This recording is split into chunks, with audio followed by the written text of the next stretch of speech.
શિહોરી ખાતે ભીમરાવ બાબા આંબેડકરની 133મી જન્મદિવસ નિમિત્તે શોભાયાત્રા નીકળી।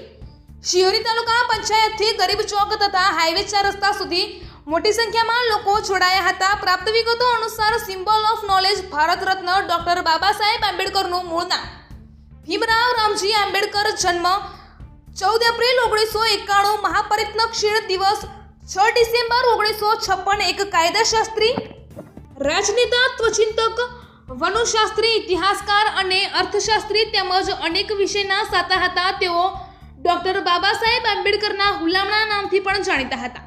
તેઓને ભારતીય બંધારણ સભામાં નિભાવેલી જવાબદારીના કારણે તેમને બંધારણ ઘડવૈયા તરીકે પણ ઓળખવામાં આવતા હતા। તેઓ ભારતના પ્રથમ કાયદા મંત્રી હતા, તેથી તેઓનું દેશમાં નામ અમર થઈ ગયું છે। અહેવાલ જતીભાઈ ઠક્કર, શિહોરી, કાંકરેજ।